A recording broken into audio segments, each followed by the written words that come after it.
દારૂ દૂષણ છે અને દારૂના દૂષણને જુઓ. આ જોઈ શકો છો, દારૂ પીતા હોય વ્યક્તિઓ જોઈ શકો છો. આ યુરિયા ખાતર, જે યુરિયા ખાતર દારૂમાં નાખવામાં આવે છે અને આ દારૂ તાત્કાલિક બનાવવામાં આવે છે, જે કાચા માલમાં આપણે જોઈ શકે છે. એટલે જે દારૂ પીવે છે એ લાંબો સમય નથી જીવી શકતો. તો જે દારૂ પીતા હોય એ લોકોએ સમગ્ર વિચારવા કરવા જેવી બાબત છે. આ કાચા માલમાં તમે જોઈ શકો છો, આ દારૂનું બનાવવાની પ્રક્રિયા છે અને આ કાચો માલ હાલ જ નાશ પામે છે અને આ કાચા માલનો નાશ કરવામાં આવે છે, જેમાં યુરિયા ખાતરનો ઉપયોગ કરવામાં આવે છે. જરા જુઓ, તમારી હોજરી, દારૂ પીવા વાળાની હોજરી કેવી રહેતી છે. એટલે જ કહેવત છે કે થોડો સમય દારૂ પીવા વાળો જીવે છે અને ટૂંક સમયમાં મૃત્યુ પામે છે.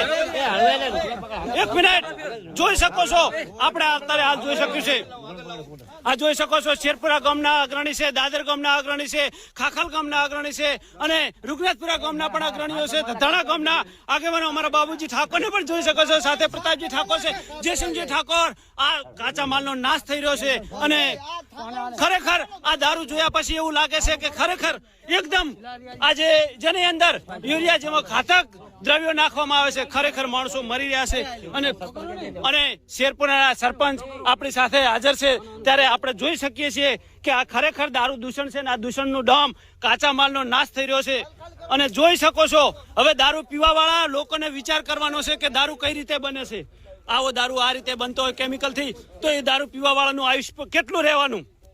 જ્યાં પોલીસ કામ નથી કરી શકી ત્યાં જનતા રેડ કરી છે. આ સૌ અગ્રણીઓ સાથે છે, તમે જોઈ શકો છો. આ અગ્રણીઓ દ્વારા જ આ કામ શક્ય થયું છે અને દારૂ બનાવનાર વ્યક્તિએ પણ સાથે કબૂલ કર્યું છે, સમાજની સાથે રહેવું છે, સમાજ જોડે રહેવું છે. એટલા માટે તેણે પોતાની જાતે ભઠ્ઠી પોતાની વિનાશ કરી છે અને આ ભઠ્ઠીને કાયમને માટે નાબૂદ કરે છે. અલ્પેશ સેન ઠાકોરનો રિપોર્ટ. જય સદારામ બાપા. ઠાકોર સમાજને સુધરવાની તક છે તો સુધરો અને સુધરવું જરૂરી છે. દારૂ જેવા દૂષણથી દૂર રહો, સમાજની આગળ પ્રગતિ થાય.